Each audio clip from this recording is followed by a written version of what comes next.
conoce, mi nombre es Juani Bisbal, yo soy la monitora de huertos orgánicos. Hoy día vamos a hablar del compost, cómo hacer abono orgánico, que es compost, y también humus de lombriz. ¿Ya? Súper. Ahora, importante cuando hablamos de abono orgánico, que en el fondo también el humus de lombriz es un abono orgánico. ¿Por qué es tan importante el abono? En este caso que sea orgánico. En el fondo, hablamos de materia orgánica en general, ¿ya? Seguramente ustedes tienen que haber escuchado muchas veces que es importante que el suelo contenga materia orgánica, ¿ya? La materia orgánica es un elemento que tiene un montón de ventajas con las plantas y en el suelo mismo, ¿ya?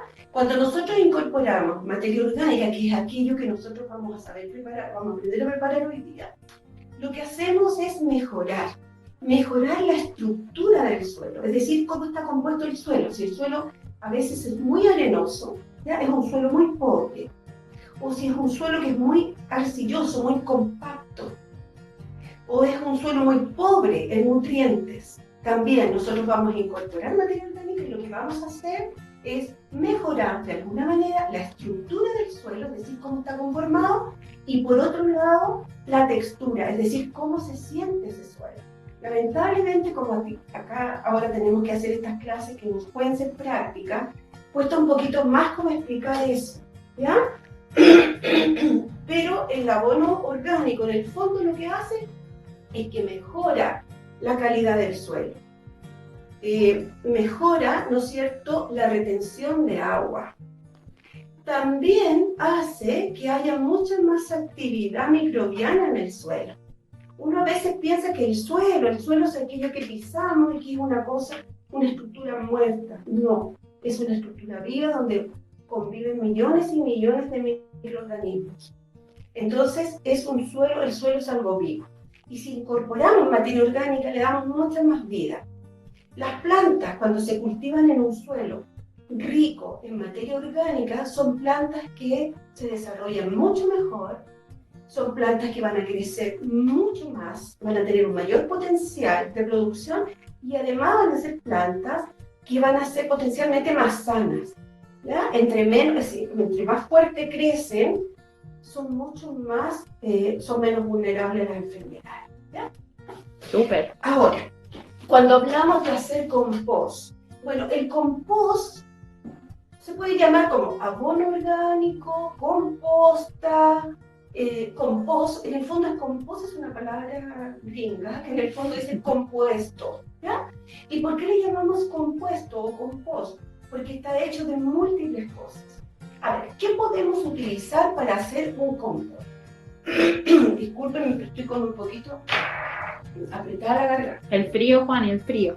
Los cambios de temperatura. Sí, estaba muy helado hoy día. Bueno, entonces, lo que podemos utilizar es todo aquello que nos queda en la cocina. Cada vez que nos metemos a la cocina, sacamos un montón de, entre comillas, basura de la cocina. Desecho. Que no es basura, exactamente. Son desechos o residuos orgánicos. Todas las cáscaras de todo. Incluso, chiquillas, las cascaritas de huevo se aprietan, ¿no es cierto? Se muelen un poquito y también van a guardarse para el compost. Las servilletas de papel, las bandejitas de huevo, que es cartón, es celulosa, eso se pica chiquitito y también se utiliza. Las bolsitas del té, cuando preparan café en las cafeteras. Es decir, casi se utiliza todo, excepto lo que no es orgánico, como el vidrio, el plástico, aquellos cartones que tienen plástico encima o mucha pintura que tienen dibujos, ¿verdad? Eso lo desechamos. Las servilletas de papel, el papel de cocina, papel craft, que es papel café, etcétera, etcétera. Todo eso nos va a servir para transformarlo en abono orgánico, ¿ya? Ahora, ¿cómo nosotros podemos hacer en casa el abono orgánico? Bueno, se puede hacer en una maceta grande que tengan en su casa, que la tengan desocupada, O también se puede hacer en estos baldes grandes, estas cosas de etiquetas de pintura, que casi todos tenemos un baldecitos blancos que son como de 20 litros. Y también se puede hacer en las bandejas plásticas. Hay un montón de bandejas plásticas que se desechan por todas partes, ¿ya? Lo importante es que cuando ustedes hagan su compost, lo que tienen que hacer es, si es material muy grande, como por ejemplo, a ver, ya, nos inventemos, corontas de choclo, las pican un poquito o las parten. Si son cáscaras de la cascarita del maíz, también es muy grande, entonces a lo mejor conviene triturarla un poquito. Pero en general no tienen que hacer tanto trabajo previo. Entonces lo que vamos a hacer es que vamos a, por ejemplo, si lo hacemos en un contenedor, que puede ser algo como esto, como una maceta, ¿ya? Entonces vamos a colocar aquí abajo, si es que tienen, chiquillas, pueden colocar hojas secas, pasto seco, incluso cartón, ¿ya? Pueden colocar aquí abajo. Enseguida van a colocar acá otra capa, son capitas de unos 3, 4 centímetros. Luego van a colocar acá todo el desecho verde. Aquí viene todo lo que es de la cocina.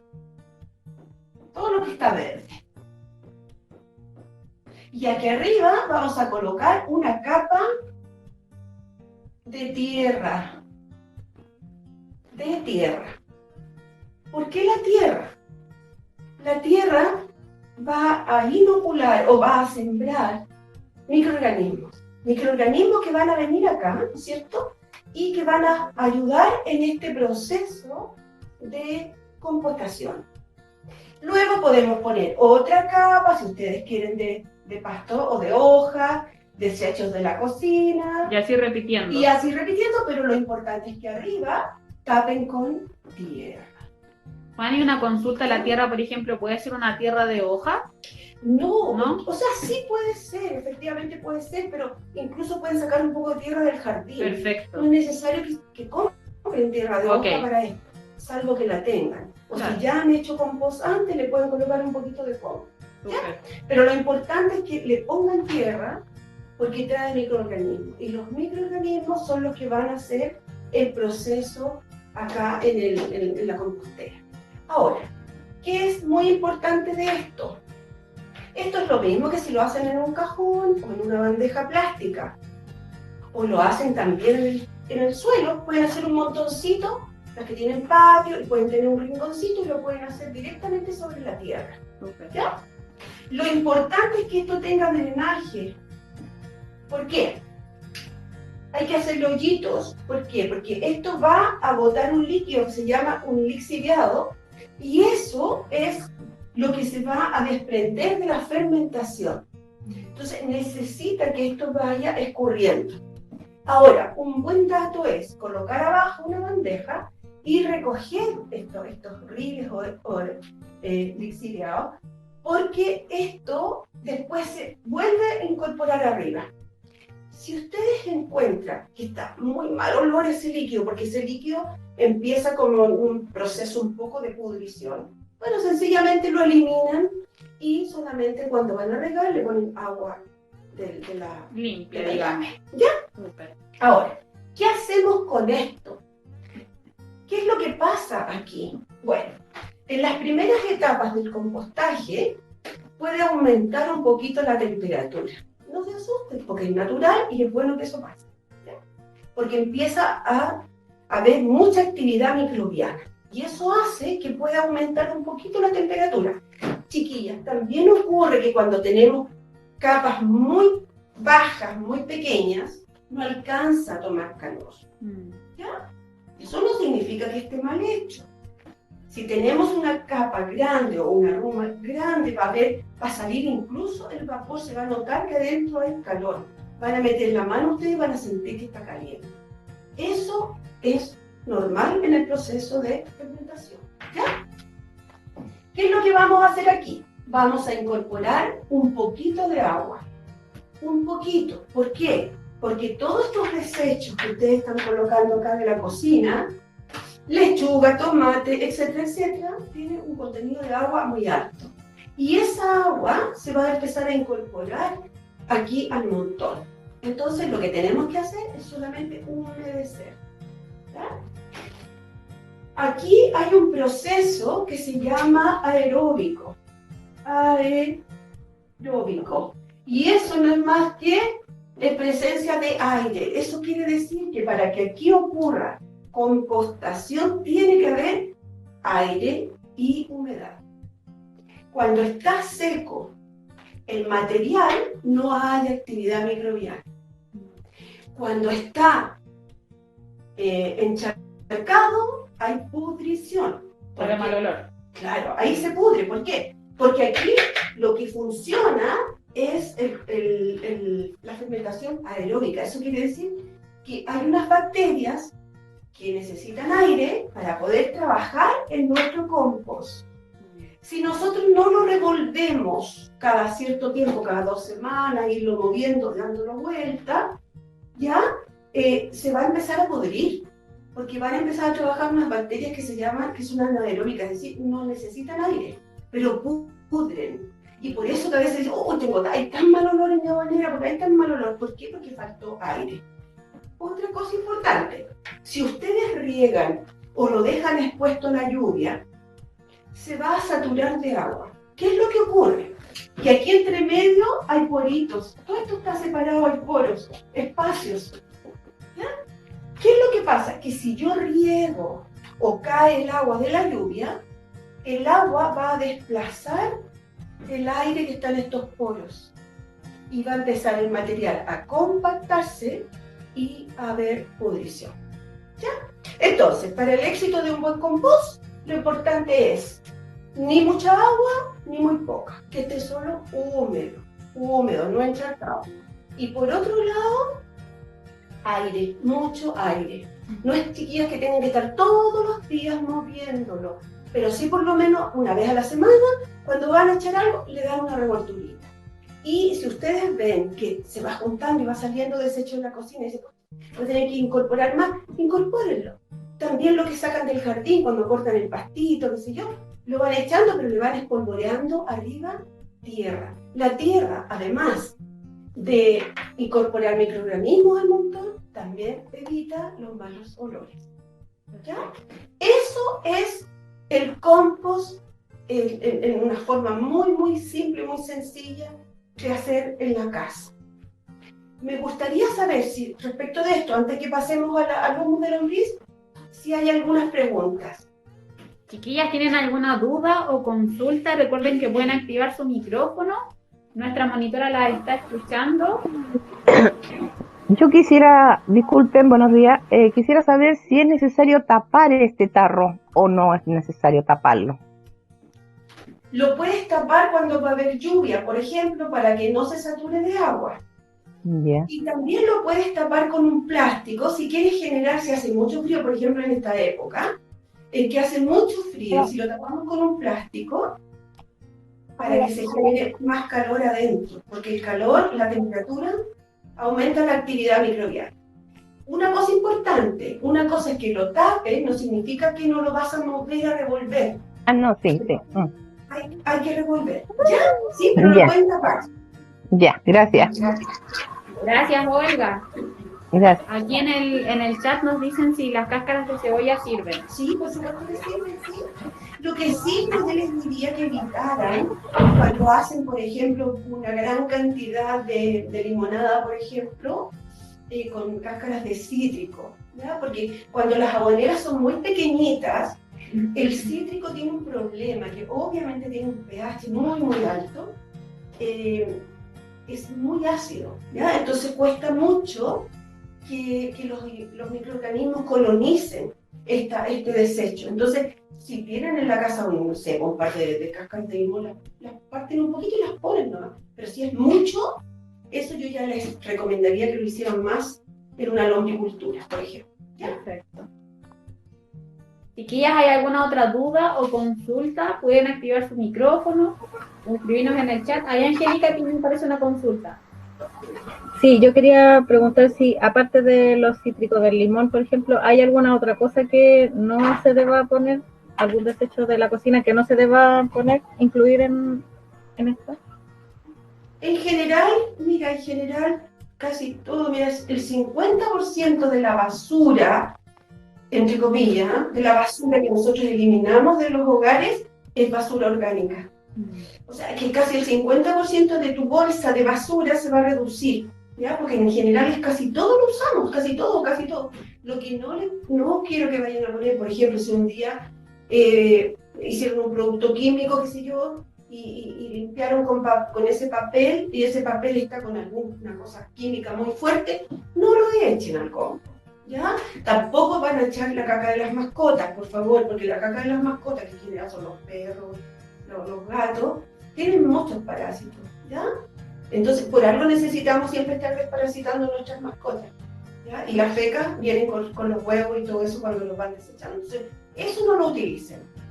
Pero si tienen pajaritos, por ejemplo, si tienen canarios, si tienen lo que tengan de pajaritos, gallina, lo que sea, eso, bienvenido al compost. Perfecto. Y otra consulta.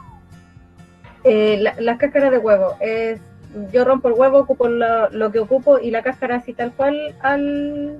No, la puedes aplastar un poquito, porque así se facilita la degradación, la mueves un poco. Ah, ya, pero no hay que lavarla ni nada. No, si eso aporta mucho calcio, así nomás, tal cual. Ah, okay. Muchas gracias. No tienen que lavar nada, lo ponen así nomás. Perfecto. María había levantado la mano. María, si puedes activar tu micrófono para poder hacer la consulta con la monitora. Ya, gracias. ¿Solamente tiene que ser cosas verdes o puede ser, por ejemplo, lo de la papa que es café, beterraga, si es que se echan a perder alguna beterraga, ¿se pueden también? O Sí. ¿Sí? Ya. Mira, de todas maneras, borré acá el esquema, pero yo les había dicho que abajo pusieran, por ejemplo, hojas secas si tienen, o si tienen pasto seco, ¿ya? Pero luego viene todo lo que es verde, cuando digo verde, es todo lo que sea, lo que aporta nitrógeno, lo que está fresco, ¿ya? Lo que está seco tiene más carbono, lo que está más fresco y lo que está verde es nitrógeno. Y el nitrógeno, el carbono y el nitrógeno son los aportes importantes para un buen compost, para que haya una compostación, ¿ya? ¿Hay alguna otra duda, chiquillas? Consulta, inquietud. Parece que no. ¿No? Ya. Entonces ahora vamos a pasar al humus. Ya, quiero explicar algo. Cuando hablamos de humus, el humus es un material que está naturalmente en el bosque, en los lugares donde hay muchos árboles, donde hay mucha vegetación, ¿ya? Cuando los árboles botan las hojas, abajo se genera un mantillo. Ese mantillo, con los años, se va transformando. Es como una bonera, pero que está solo hecho con puras hojas y con desechos de plantas, y con desechos de plantitas y restos de plantas muertas. Eso es una materia orgánica que se genera sola por el tiempo, ¿no es cierto?, por la naturaleza. Eso se llama humus. Cuando nosotros hablamos de humus de lombriz, estamos hablando de un tipo de humus que nosotros fabricamos y que de alguna manera aceleramos el proceso, porque el humus en la naturaleza se va formando, pero se va formando muy lentamente. Es un proceso natural muy lento. Cuando nosotros hablamos de hacer humus, lo hacemos con un tipo de lombriz, porque hacemos humus de lombriz, y la lombriz no es la lombriz que ustedes tienen en su jardín, no es la lombriz salvaje chilena que ustedes ven cuando sale, ¿no es cierto?, cuando hacen hoyitos en el jardín, aparecen una que otra lombriz por aquí y por allá, pero no es una lombriz que viva en cautiverio. En cambio, la lombriz que nosotros utilizamos para hacer el humus es una lombriz que se llama vulgarmente roja de California, ¿ya? Y el nombre científico es Eisenia foetida, así se llama. Voy a acercar la cámara. Eisenia foetida es la lombriz roja de California. no es la lombriz que nosotros encontramos en forma salvaje y en forma, ¿no es cierto?, natural en el jardín. Esa lombriz hace exactamente el mismo trabajo que esta, pero es una lombriz que no le gusta vivir en altas densidades poblacionales, por lo tanto generalmente vive sola, se encuentra en forma aislada. En cambio, la Eisenia es una lombriz que nosotros podemos tener en cautiverio. Nosotros la podemos domesticar, entre comillas, ¿ya? Y por eso que trabajamos con esta lombriz, con este tipo de lombriz, para hacer el humus. Ahora, ¿qué importancia tiene el humus o qué diferencia tiene el humus con el compost? Me podrán decir ustedes, ¿cuál es la diferencia? Bueno, el compost es una materia orgánica que cuando nosotros lo incorporamos al suelo, todavía se puede seguir degradando. Eso quiere decir que se sigue, ¿no es cierto?, por decir, achicando. ¿Ah? Cada vez más se va como fracturando y va hasta que llega a esta forma, que lo que digo yo, que la naturaleza es muy lento, va quedando, ¿no es cierto?, en la fracción más estable de la materia orgánica. Es decir, cuando yo pongo humus de lombriz en el suelo directamente, esa materia que yo estoy echando, ese producto que estoy echando, ya no se degrada más, ya no se transforma más. Esa es la palabra, no se transforma. Por lo tanto, es la parte más estable de la materia orgánica y está absolutamente asimilable para las plantas en ese momento. ¿Ya? Y todos los nutrientes que el humus aporta es como quien dice, te pongo un plato de comida, ¿verdad? Pero viene todo picadito, viene todo molidito, listo para que tú lo comas. O sea, el humus es como la parte final del compost, y Es el la compost parte- es la parte inicial del humus. Exactamente, exactamente. Pero hay otra cosa, que aquí cuando nosotros hacemos compost también intervienen lombrices, porque las lombrices llegan de alguna manera y vienen todos microorganismos y también insectos, chanchitos de tierra, etc. En el humus también van a participar ellos, porque también llegan, porque esa es comida. Y esos ayudan, todos estos insectos ayudan, de alguna manera son como una maquinita picadora. Picadora, van picando y van haciendo cada vez más pequeñitas las partículas. Y le facilitan el trabajo a la lombriz. La lombriz no tiene dientes. La lombriz tiene una bombita succionadora, es como una trompita. Y ella, entonces, ¿cómo puede comer o deglutir todo este desecho que nosotros le vamos a poner? Siempre y cuando esté muy húmedo.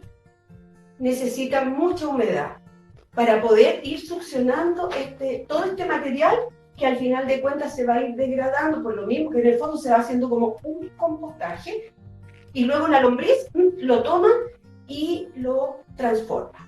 ¿Por qué es tan importante el humus? ¿O qué propiedades tiene esta lombriz? La lombriz tiene la característica de poseer en su organismo unas glándulas que se llaman calcíferas. Por ejemplo, si la lombriz come algo muy ácido, ella tiene la posibilidad de alcalinizarlo en el paso por el tracto digestivo. Si come algún elemento que esté contaminado, como por ejemplo con salmonela o alguna bacteria que pueda ser dañina, ella lo va a desinfectar. Tiene un poder antibiótico y cuando el alimento va pasando por su tracto digestivo, se va, de alguna manera, se va a ir, es como sanitizando, higienizando, desinfectando, como lo quieran llamar. Entonces, cuando la lombriz se expulsa por el aparato excretor, al final va a expulsar unas bolitas que en el fondo son las fecas de la lombriz. Porque el humo, si ustedes lo tocan bien y lo miran, son puras bolitas chiquititas, negritas. Eso es la feca. Y eso es lo que es el humo de lombriz. ¿Ya? Tiene un poder enorme en las plantas, porque contiene hormonas de crecimiento. Tiene también estabilizador de pH. Por lo tanto, si yo lo pongo en un suelo que es muy ácido, ella tiene un efecto buffer, lo va a neutralizar. Eso quiere decir que ese suelo va a estar apto para recibir cualquier cultivo. No tenemos que preocuparnos de regular pH. ¿Ya? Lo otro, es importantísimo también que la lombriz en su caminar ella, en su efecto en la naturaleza, camina y hace galería, lo que hace es ir soltando y aireando el suelo. La lombriz no come nada vivo, chiquillas. O sea, hay gente que dice, ¡ay, las lombrices me van a comer las raíces de las plantas! Mentira. Las lombrices no comen nada vivo, solo comen tejido muerto y en descomposición. Ya. Juan, y tenemos una persona Sí. que levantó la mano. Sandra, ¿puedes activar tu micrófono para que nuestra monitora te escuche? Ya, mira, dice, yo tengo lombrices, lo que no sé es cómo sacar la tierra. Se me fue el mensaje, espérame. Aquí nuestra chiquilla que nos está grabando, la Cote, nos va a mandar ahí la pregunta completa.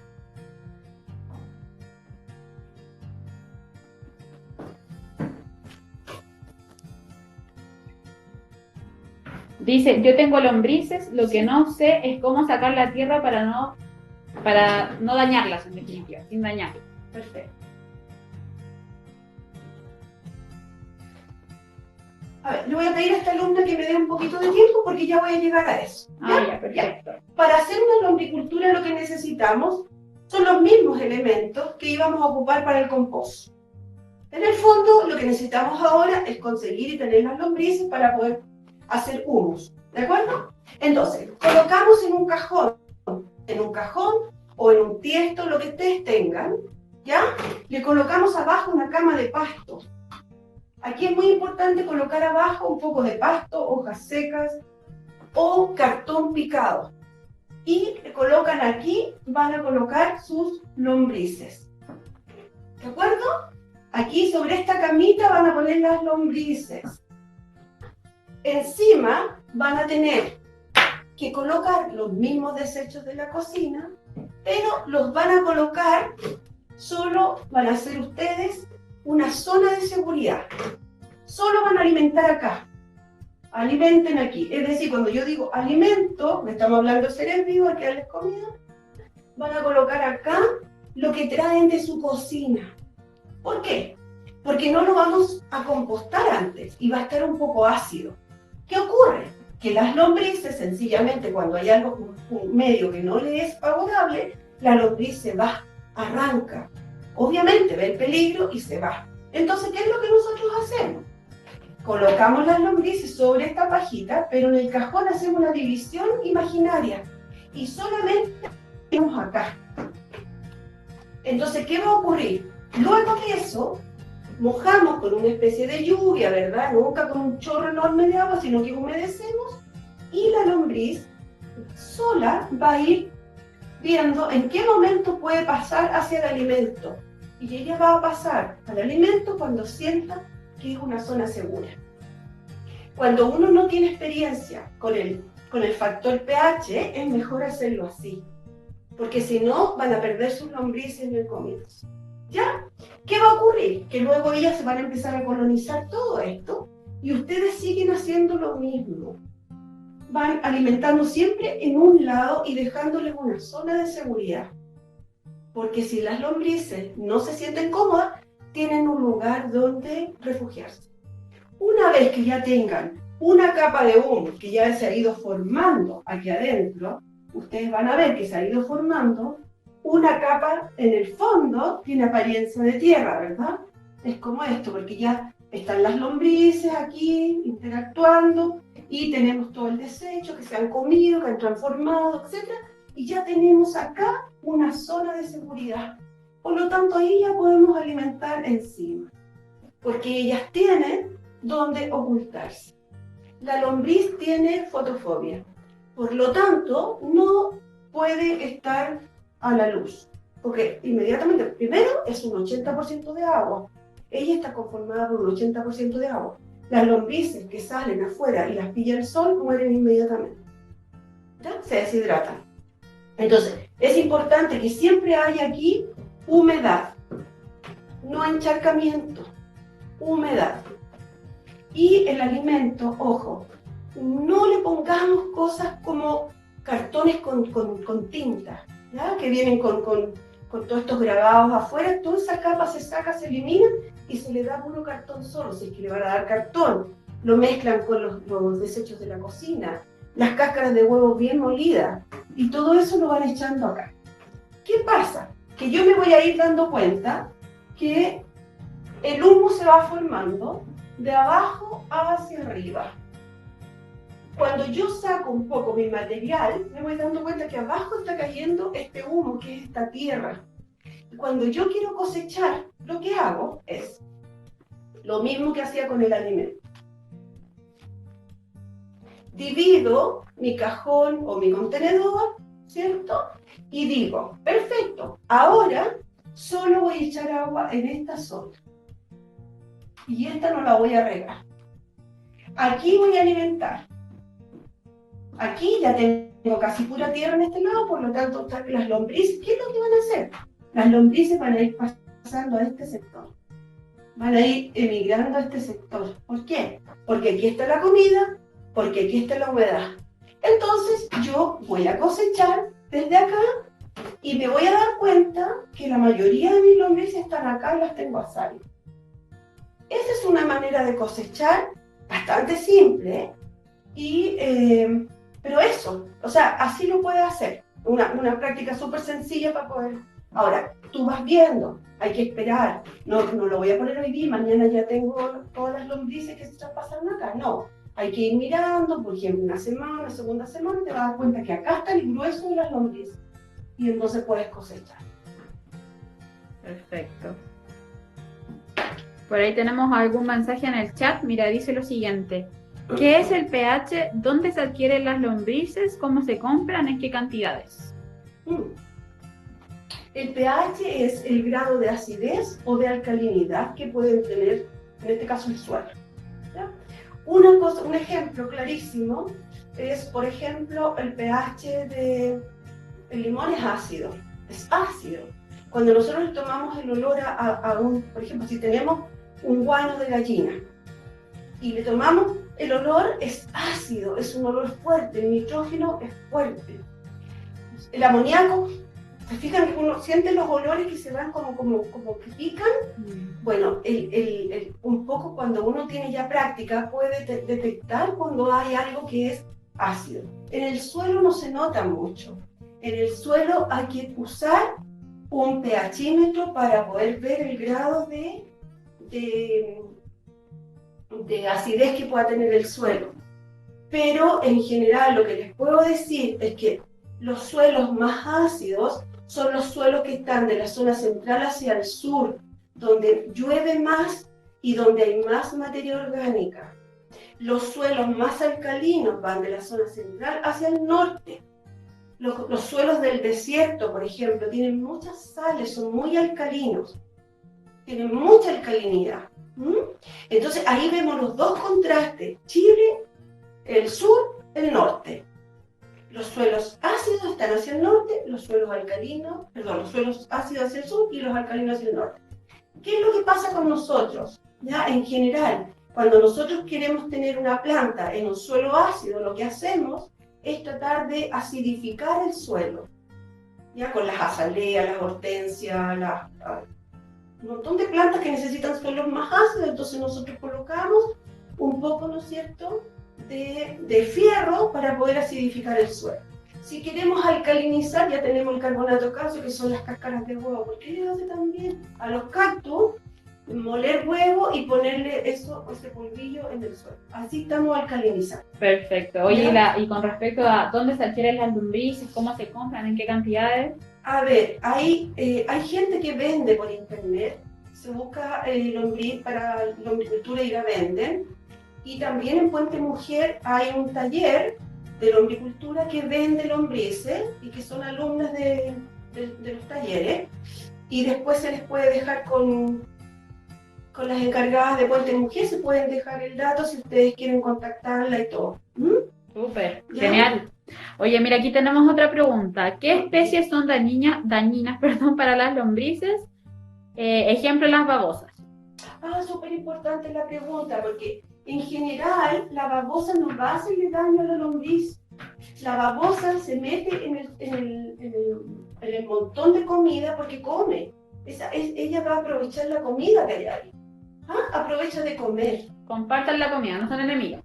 No son enemigos. Perfecto. Los enemigos de las lombrices son las gallinas, los zorzales en general, que se comen las lombrices por montones. Las hormigas también se roban huevos, pero son en mínima cantidad. En general los pájaros, yo diría. Y lo otro, nunca regar o echarle agua a las lombrices con aguas contaminadas. Hay que tener mucho cuidado que no vaya a ser, si a lo mejor alguien hecho, no sé, usa un producto químico, qué sé yo, no riegue con esa agua. Eso hay que tener cuidado. Oye, Juani, y por ejemplo, las mascotas, nuestros perritos, los gatos, que son mascotas más frecuentes, ellos también pueden meterse a esta junta compost que estamos haciendo, ellos tienden a meterse ahí o no? No, son las gallinas las que siempre van a escarbar generalmente donde hay lombrices, porque ellas siempre por naturaleza buscan gusanitos. Entonces las lombrices sí pueden ser más dañinas. Lo que hay que evitar con las lombrices es que no se sequen, que no les falte humedad, porque recuerden que es un ser vivo. Esa lombriz necesita comer. Esa lombriz necesita chupar el alimento, ni siquiera puede masticarlo, entonces tiene que estar húmedo, no encharcado, pero húmedo, ¿ya? Así que no se descuiden con la humedad, pues si se descuidan también con la humedad, ya les digo, siempre los excesos son malos.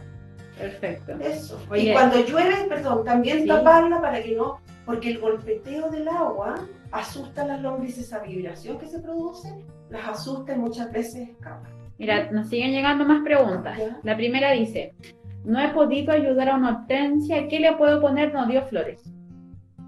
No dio flores. Porque quizás era muy pequeña, la podaron estaba con una poda muy severa. Puede ser eso que no dio flores. O es muy grande y no está podada. Yo creo que hay que saber un poco más de por qué. Va a depender de la situación en la que se encuentre la hortensia. Claro, Perfecto. ahora se les puede ayudar con un producto. Mira, al agua con vinagre, diluir vinagre en agua de la llave y regar las hortensias con eso, acidifica el suelo y les hace súper bien. Y también antiguamente, recuerden, no sé si alguna vez vio en la casa de las abuelitas, donde siempre tenían hortensia y siempre la enterraban, porque antiguamente pasaban virutillas en el piso, enterraban virutillas, clavos y todo eso. Eso es fierro. Y el quelato férrico acidifica el suelo de las hortensias y les da ese color azulado. Perfecto. Mira, aquí hay más que una pregunta, un comentario que dice, las babosas y los caracoles son plagas y dañinas. Sí, pero son dañinas para las plantas, pero no para las lombrices. Perfecto. No son dañinas para las lombrices. Súper. Chiquillas, ¿hay alguna otra consulta o duda con respecto a este último tema? Pueden ir siguiendo la escritura verdad en el chat o también activar su micrófono, la monitora los está escuchando.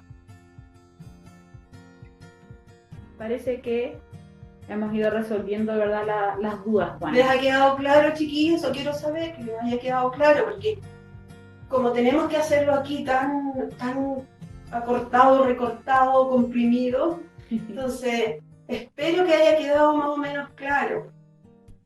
Ninguna pregunta, todas las preguntas son importantes, chiquillas, así que lo que quieran preguntar aprovechen nomás. No sé si tenemos tiempo en todo caso. Mira, podríamos tener algún tiempo más, si es que obviamente se extiende la clase, con eso no hay problema. Por aquí dicen que está todo claro, dicen sí, gracias. ¿Ya? No sé si hay alguien que quiera hacer algún comentario, ¿qué tal le pareció la Tengo clase? un comentario que la monitora muy clarita para su explicación. A mí al menos me quedó súper claro. Y uno más o menos se tiene que también imaginar y más de alguna tiene que saber algo sobre esto que ha leído, ha escuchado también. Entonces usted lo llegó a reforzar más de lo que uno sabía, lo poco o nada que uno sabía. Me quedó muy claro, muy agradecida, muy bonita. Qué bueno. Gracias, Olga. Mira, aquí en el chat nos dicen humus y compost, ¿cuánto y cómo se utiliza para las plantas? Ya, muy buena pregunta. Bueno, en general, como les decía, el humus es algo un poco más completo, por decirlo así, por lo tanto las cantidades van a ser inferiores que con el compost. Con el compost podemos mezclar, y da lo mismo, podemos mezclar una parte de compost, una parte de tierra y una parte de arena. Y con el humus podemos hacer lo mismo. Si tenemos poquito humus, le podemos poner, ¿no es cierto?, media parte de humus, otra parte de tierra y otra parte de arena. Incluso ni siquiera pueden necesitar arena, porque el humus va a evitar que se compacte y el compost también, evita la materia orgánica, evita que el suelo se compacte. Una cosa importante, cuando ustedes tienen macetas, por ejemplo, tienen plantitas de interior y van cosechando su humus, guárdenlo en bolsitas, no lo dejen a todo sol ni que se seque demasiado, ya que se conserve un poquito de ¿Bolsas plásticas, Juani? bolsas plásticas Perfecto. lo pueden guardar, y el compost también, porque acuérdense que es una tierra viva, tiene microorganismos, ¿ya? Entonces, cuando ustedes quieran abonar sus plantitas, lo que hacen es con una cuchara, dependiendo del tamaño de una maceta, de unos 20 centímetros, le pueden echar unas 2 o 3 cucharadas soperas, y eso lo dejan ahí mezcladito con la. Perfecto. Oye, parece que tenemos 2 manitos levantadas. ¿Ya? María Riquelme, ¿sí estás por ahí? Sí, Súper, te quería escuchamos. saber las perlitas. ¿Se le echan perlitas también? La perlita no es un sustrato que nosotros lo mezclemos para hacer, no es un insumo para el compost ni para el humus. La perlita se usa solamente cuando preparamos la mezcla de los sustratos para las macetas o para los almácigos. Eso viene sobre, es un adicional. Perfecto. María Riquelme, no, ahí ya hablamos con María Riquelme. Sandra, ¿tienes levantada tu mano? Yo, la Dori. Ay, creo que tengo 2 personas. Vamos con la Sandra y luego con la Doris. Hola, mire, yo tengo las lombrices y tengo aparte una compostera, porque las tengo juntas. ¿Ya? En la compostera hago como el ciclo de que se descompongan todos los residuos, le voy echando la hoja seca, papel y esas cosas. Y a la lombriz sí la dejo separada, pero mi pregunta es, ¿cómo se puede mejorar el compost? Porque la lombriz ya le pregunté lo de los bichitos y todo, pero el compost, ¿cómo se puede mejorar? Como para que, porque en este tiempo se humedece harto y salen mosquitos. Si tienen mosquitos, porque Me falta Recuerden aire. desactivar su micrófono, chicas. Nos estamos acoplando. Ahí sí. A ver, si hay mosquitos y mal olor en el compost, ¿es por qué? Porque tiene mucha agua y poco aire. Hay que mezclar, ¿ya? Si tienes mosquitos y mal olor, colócale más tierra encima. Eso también enriquece el compost, porque la tierra trae también, aparte de microorganismos, minerales, ¿ya? Pero si hay mosquitos y hay mal olor, es porque no está habiendo una fermentación anaeróbica. Probablemente están trabajando más las bacterias anaeróbicas que pudren. Perfecto. Doris, ahora sí puedes activar tu micrófono, te estamos escuchando. Oye, solo agradecer, Clara, la clase. Quería contarle que en mi congregación tenemos talleres y pude hablar sobre la hierba. Y ahora hablaré sobre esto, porque lo y sabe, profe, que me aplaudían. Qué bien, felicitaciones. Felicitaciones, de verdad. Así que gracias, porque yo no tengo mucho terreno, pero puedo traspasar eso. Tengo maceteros, cosas, pero en mi congregación ellas siembran y cosas. Así que gracias. ¿Cuál es tu congregación? Yo soy miembro de la Iglesia de Jesucristo. Ah, qué lindo, linda. Bien, felicitaciones, qué bueno, qué bueno. Y en lo que yo te pueda colaborar, encantada, ¿verdad? Muchas gracias, muchas gracias. Gracias, Doris. Ahí, súper importante, ¿verdad? Cómo compartimos el conocimiento que vamos adquiriendo. ¿Hay alguna otra duda, consulta, inquietud, comentario sobre esta clase? Gloria, ¿puedes activar tu micrófono ya que levantaste la manito? No sé si estás por ahí, Gloria, o pasaste a llevar la manito quizás, no sé.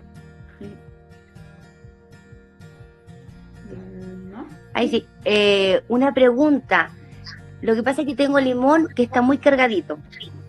Muy cargado, muy cargado. ¿Es necesario podarlo ahora? Está muy cargado. Sí, puedes sacar, pero en este caso, si lo podas, vas a perder fruta. Si Sí. estás dispuesta a perder algo de fruta, puedes podar, pero yo básicamente te aconsejaría que solamente podaras o limpiaras por aquellas ramas muertas, algunas ramas que estén muy desordenadas, que te estén molestando a lo mejor al paso, eso. Porque si está tan cargado, a menos que el limón sea muy pequeñito todavía, y ahí lo que correspondería también podría ser un raleo, pero que este es motivo de otra clase que vamos a hacer. Ok. Y la otra pregunta, tengo mucha babosa y mucho caracol en mi jardín, o sea, en mi mini jardín. ¿Qué hago con ellas? ¿Las mato? Colócale trampitas. Los caracoles y las babosas son fotosensibles. Por lo tanto, los caracoles y las babosas salen a comer en la noche, cuando aumenta la humedad relativa del aire y cuando no hay luz. Entonces tú le pones entre medio de tu jardín unas tablitas, unos pedacitos de teja, lo que tengas, a modo de techitos. Entonces, ¿qué va a pasar? Que en la noche ellos salen a comer y cuando empieza a aclarar, buscan dónde refugiarse. Entonces en la mañana tú revisas estos techitos que pusiste, que son unas tablitas en forma oblicua o pedacitos de teja, y vas a ver cómo se van pegando, vas a encontrar los pegados detrás de estas tablitas o debajo de las macetas. Eso tienes que ir haciendo un control manual. Y lo otro que puedes hacer también es colocar, a lo mejor en los espacios, en las orillas, un poco de ceniza. Ya, ok. ¿Y los mato? Y después, no sé, hay gente que se los come. Pero, no, mira, la verdad es que ahí tú tienes que eliminarlos nomás. Se los da, no sé, a los que el teo. Ya, ok. Muchas gracias, muy claro. Oye, tenemos todavía mucha participación. Voy a ir primero con nuestras manitos levantadas, que tengo aquí a No Baby. Yo sé que es la Doris. Doris, por favor, ¿puedes activar tu micrófono para nosotros poder escucharte? Nula. ¿Ahí se escucha? Yo soy bien nula. ¿Cómo están? Buenas tardes. Hola, profe Juani. Hola. Soy Doris. ¿Sabe lo que me pasa a mí? Que yo no tengo idea de cómo, pues sí, como que fui una pura clase nomás, 2 clases hace muchos años atrás. Entonces yo no sabía que había que mezclar esto con tierra, y yo cuando planto, hago esto, me salen puras matas de tomate y de pimiento. Entonces quiero saber qué hago mal, porque yo quiero plantar flores y me salen pimiento y tomate por todos lados. Pero no está mal, no, lo que pasa es que cuando haces tu compost, seguramente cuando uno consume mucho pimentón en la cocina y mucho tomate, entonces cuando tú vas echando estos desechos, van quedando las semillas y a veces no se degradan totalmente y después brotan. Es muy común que broten. Y también con las cáscaras de papa es muy común que broten, pero lo único que tienes que hacer es eliminarlas. Si no las quieres conservar, las eliminas y no pasa nada. Ya, es que no me da pimiento. ¿Ah? No me da pimiento y tomate me da uno, chiquitito.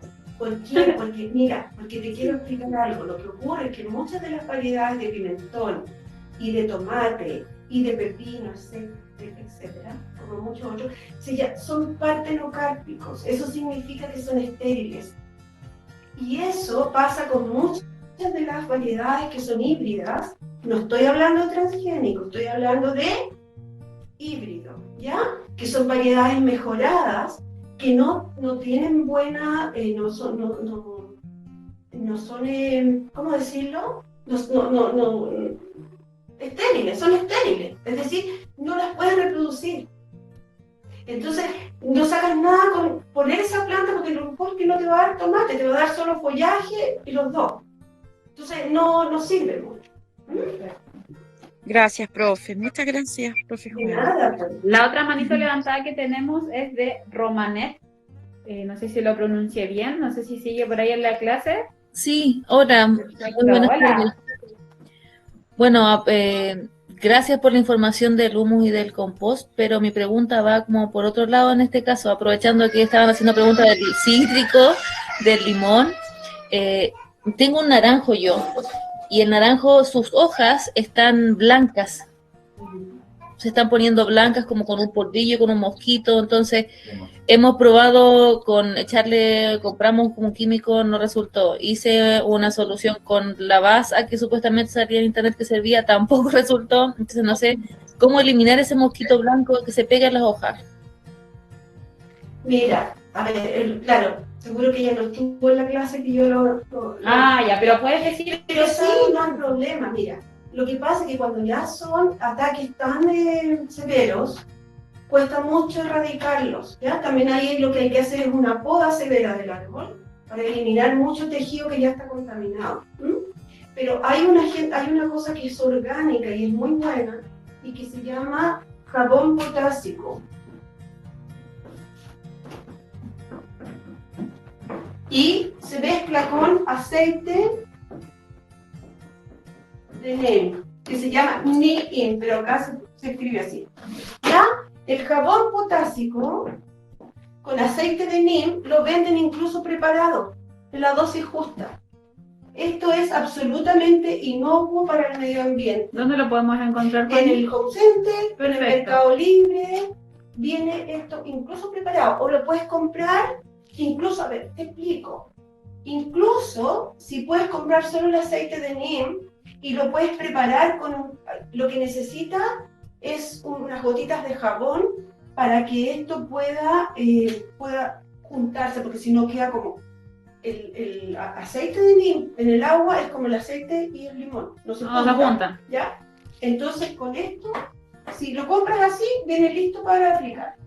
Perfecto. Y eso te podría empezar a explicar de las plagas, todo el ciclo, pero es un poquito largo, no sé si tenemos tiempo. Pero con esto te va a ayudar. Mira, aquí tenemos más comentarios. Muchas gracias. Súper. Mira, aquí dice, porfis, una clase de germinación y cómo guardar la semilla. Y aquí nos dicen con qué se vitaminiza, no sé si está bien dicho, el limón, porque tenemos uno nuevo. Compost o humus de lombriz. Esta clase sirve perfecto. Sí. Súper. Mira, acá también María Riquelme nos dice, se agradece estar en estas clases. Ojalá todo pase pronto. Me encantaría estar presencial en estas clases. Me gusta el tema de las plantas y la profesora es muy agradable y entendible. Muchas gracias. Oye, chiquillas, ¿alguna otra duda o consulta? Ya estaríamos prontos a cerrar. Probablemente se vengan muchos otros temas interesantes que de verdad aquí la Juan iba a tener preparados para las próximas clases.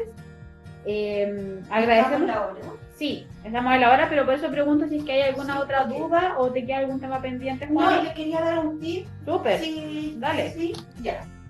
Voy a ir enderezando la cámara por mientras para poder enfocar mejor. A ver, esto es un tip antes de que terminemos la clase, ¿ya?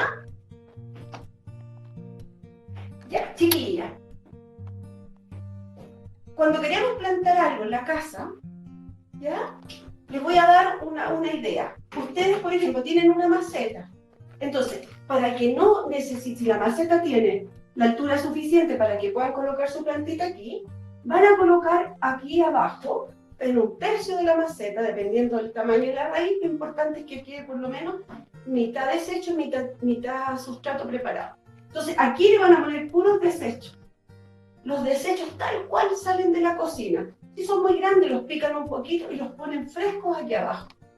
Y recién aquí arriba van a colocar el sustrato. ¿Ya? Que ahí viene el tercio de tierra, el tercio de arena, el tercio de abono orgánico, etc. Entonces, así, primero que nada, ahorran sustrato, porque no necesitan llenar toda esta cantidad de litros. La tierra se mide en litros también, ¿ya? No solo en kilos, aquí medimos en litros. Y lo otro es que ustedes van a colocar esto aquí y aquí abajo todo esto se va a ir compostando. Se va a ir transformando en compost. Entonces, cuando su plantita empiecen las raíces a llegar aquí abajo, se va a encontrar con puro alimento que va a ser un compost que ustedes se ha fabricado solo. Súper. Y ahí se ahorran tierra, chiquilla, y van ocupando todos estos desechos de la cocina que muchas veces van a dar a los vertederos, ¿ya? Disculpen el dibujo, pero yo, ahí sí que me saco un cero, ¿ya? Oye, mira aquí nuestra última pregunta. Dice, ¿cómo le saco la raíz a una pastilla de naranjo? Dice. ¿Cómo le saco la raíz? ¿Cómo le saco raíz? ¿Cómo le saco raíz a una pastilla de naranjo? Dice. A una pepita. ¿Será eso? ¿Puede ser? Sí. O sea, para una tiene que dejarla germinar, nomás, que germine. Hay que ablandarla, ponerla en remojo unas 24 horas y después ponerla en un paño, en un papel húmedo, que esté siempre húmedo y que hasta que germine. Pero ojo con eso, porque no siempre la planta que vas a obtener de esa pepita va a ser de buena calidad. Nunca va a ser de la misma calidad del limón que le dio origen. Mira, aquí la persona que me hizo la pregunta, Sandra, dice que es una pastilla. Como bien ella preguntó, dice, ¿cómo le saco raíz a una pastilla de una patilla? Dice. Ah, patilla. Uy, a ver. ¿Cómo le saca raíz? Tendrías que ponerla con un enraizante. Le puedes hacer un cortecito, a ver, se raspa un poquito pero no sé si te va a dar, es un esqueje en el fondo. Entonces lo que necesita es ponerlo, ¿no es cierto?, en un sustrato que sea muy, muy mullido, muy suelto, no se puede apretar, no puede compactarse, ¿ya? Y le puedes colocar como enraizante, antes de enterrar este esqueje, le puedes colocar, como yo explicaba la otra vez, meterlo en agua y luego en canela molida, que también es fungicida. Y luego lo entierras, pero tiene que ser un sustrato muy, chiquillas, para todos los esquejes, el sustrato tiene que ser pero muy, muy suelto, porque las primeras raicillas que salen parecen verdaderos pelos radiculares, ¿ya? Es como un cabello. Entonces, si la tierra se aprieta, se compacta, no puede, no va a salir. Súper. Ahí dice perfecto Sandra, la persona que hizo la pregunta. Ya. Oye, chiquillas, ya estaríamos cerrando esta clase, definitivamente muy participativa. Aquí cuando empezamos, unos minutos antes de empezar con la Juani, ¿verdad? Decíamos que es difícil hacer este tipo de clases en esta modalidad sin tener los elementos adecuados, quizás lo que quisiéramos, pero finalmente cuando ustedes van haciendo la pregunta van nutriendo esta clase, así que nada, muchas gracias por su participación, por estar conectadas. Recuerden que esta clase queda grabada y también por si conocen a alguien que les interesa el tema, los pueden encontrar en nuestra página de Facebook. Así que muchas gracias, chiquillas, que estén muy, pero muy, muy bien. Aquí nos dicen gracias por la voluntad, gracias, excelente clase. Muchas gracias por esta instancia, muy, muy agradecida, nos dicen por aquí en el chat. Así que nada, chiquillas, las dejamos. Que tengan una bonita tarde, cuídense mucho, cuídense junto a sus familias y nos vemos en una pronta oportunidad. Gracias chiquillas por la participación, de verdad. Mira. Y saben que cuentan conmigo cuando necesiten cualquier consulta. Mira, aquí en el chat nos dijeron muchísimas gracias, nos sentimos acompañadas. Esa es la idea también. Las dejamos, chiquillas, que estén muy bien. Un abrazo, chao, chao.